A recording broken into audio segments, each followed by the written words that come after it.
ولا شباب هي دلوقتي البرنامج وها كل إن شاء الله تعالى برنامج كور كمان تجرا يوروب أما أمريكا العالم كان نشوف حلي كور كينوات وما تا وادي سيرتيها غير هذا واحد صارن عقبات فربنا يمشاكلات فربنا يعني ما يستطيع وحاولي أن أكمل دبعتنا كتاب وطن الصومالية. الصومالية إلهي أمرك أيوه دبعتنا على كتب القادم سبحانه وتعالى. لا يرد من كل شيء يوروب كل شيء. يوروب هذا كل شيء غير ما يعني. وحي الآن وطن كان كل شيء يبي أدم يشوفان يقرأه. وكاو حاولنا إن شاء الله تعالى والدك شغلنا بقالي دوران إنه يولشي قبلها يقول كأوفو ديان إن شاء الله تعالى إن شاء الله لبعتوني كودك كتاعن أين كفر إن شاء الله تعالى وهذا حاجة يقدمي تلك والدها لبعض يقدمي لكن هذا نشوفه لبعض مطالع وأمني يوحبرشه يدعى أنت ويا له يعرفك ويا له مرة كل إن شاء الله وحنا هاي الماء لليرة غير يسكو ثانية يبغى سكورين وهنا يسوع سبران سنة القاتان اللي بعث عقبات كهرتاجن كهستاو الذي في مدي يوالد كذا الديار كان لليرة واحد شيء معلن ويد بيش النصارى عفتي بعيد ويل يكبر بستوني سيدار متيا ويل كي من آل عجيبها ويل قبل أصلا دونيا لا يهبل بال دونيا نقول شنو حلو ويل مكا فامي من يقول هذا محل فامي أخوي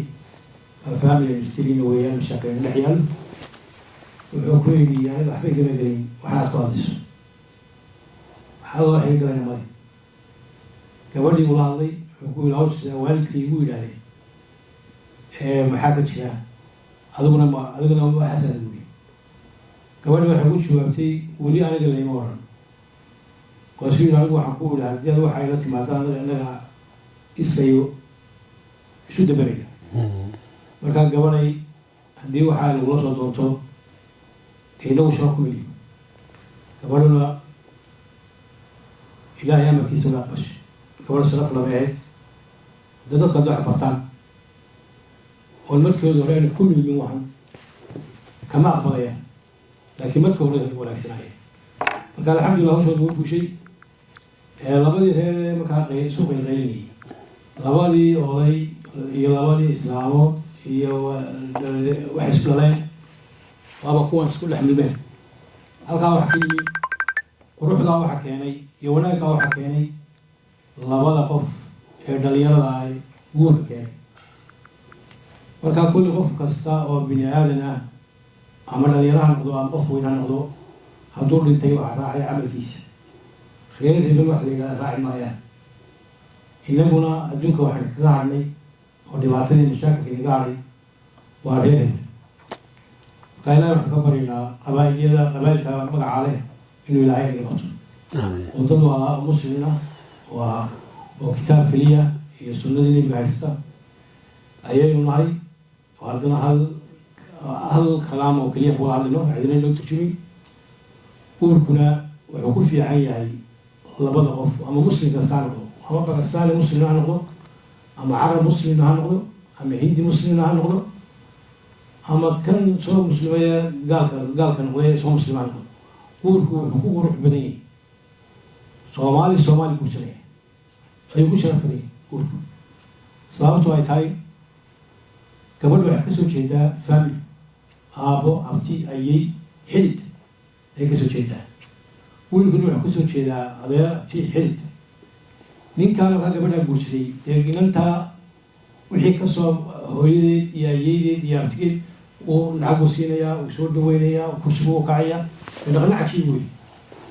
dadkan soo qanay marka carabta hadda la yaqaano waxa ka dhacday magaalooyinkan joogno qaar bay la garanaya in wiil ka soo guursaday gabadha carabiyada markuu soo guursaday ayaa maalin ninka carabka wuxuu leeyahay naastaanta maxay iga soo doontay masaati wasaanta waa hooyadii sida hooyada waxaan ku sheegaa guriga inoo faaraqo markaa waxa weeyaan guurkan ajaanibka la guursanayo dhibaatooyin fara badan baa ka yimid ama wiilasha ha noqdeen ama gabdhaha ha noqdeen labadiiba waa dulmiyi labadiiba wooyaya marka dadka yaan been loo sheegin yaan lagu soo xerin gelin been loo sheegin markaad eegtay maanta qofka deenshi qaba ama qofka carab qaba dhibaato weyn baas ama ninkaa noqdo ama gabadha noqdo wayna wadogni kole anaga waxaan unay dadka loo keeno dhibaatooyinka faraha badan leh ama gabadh oyso ilmihii la qaaday oo la dilay oo meel walba laga dilay oo dhiban ama wiil isaguna gebigiisoo dawaqay oo dawaashay waa fara badan yihin laysma dhaco marka guurkeenu waa baaba-aya biabdanaynu ku jirno waa la isku milmay ummadahana waxaa wanaagsan ninkan soomaaliga inay gabadhu aaminto wiilkuna inuu aamino gabadhana aamino guurkuna kaftan ma galo ciyaaran ma galo waxyaalaha imanka aynagu jiray social media aynu aragnay kamid ay tahay maxaan ku dhahdaa loo qabto maxaan ku dhahdaa guurarka sida universal oo kale ay u qabtaan waxa weeyaan waa cilmaaniyad weya maaha diin islam waxba kuma guurkii baa laga hadlayaa laga sheekeynayaa halkana gabadha soo fadhiisanaysaa waxay leedahay aabahayba hooya ma arki karo bay odhanaysaa inanka hooyadii ma arki karo inanka aabihii ma arki karo macni waxaa yimi waxyaalaha fawaaxishaa yimi marka culummada islaamka may fadhiyaan meesha waxaa fadhiya dad markaa iska dhigay aqoon-yahan guurka aqoon-yahan male waa saldhigii diinta islaamka oo leeyahay lagu diyaas raxmadda iyo ka dhalanaysa iyo wanaag ka dhalanay iyo usrata saalixa ka dhalanaysa iyo faamilyo quraxda ka dhalanay iyo ma aha aqoon-yahan oo diinta islaamka ku shaqale marka waa dhammaanba waxaan leeyahay dhalinyarada waa inaad toostaan afkiina wax ku barataan afkiina wax ku noqonaysaan wiilashana waxaa laga doonayaa systemkay maanta ku socdaan inay wax ka bedelaan oo faraha badan leh dacayaadka faraha badan leh ku jiraan media gabdhahan media waxaa geeyey raggaa geeyey gabdhuhu iska midkii markaa koley waxaa loo baahan yahay baraarujin aada iyo aada u weyn baa loo baahan yahay ummadda soomaaliyeed waa dhibannahay meel kasta waa lagu dhiban yahay guurkuna waa shayga keliya ugu muhiimsan bini aadamka dadka muslimiinta ah markaa waxaan idinkula talinayaa insha allahu tacaala masaajidkuna uu sameynayaa barnaamijka guurka loo yaqaano in la iska guursan karayo masaajidka insha allahu tacaala bishashkaana la furaya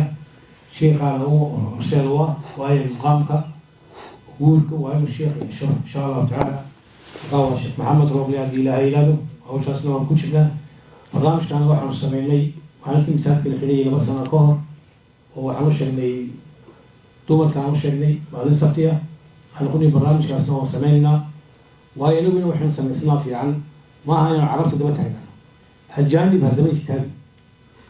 qofka ajaanib ka kartooma waa qof tegey oo caqligiisuna sameeyo marka walaalahay adeeraday waxaan leeyahay waa inaad noqotaan qoomiyad soomaaliyeed oo adag oo ishuruuriyey oo aruuriyey dumar gabdhihiinana ilaashataan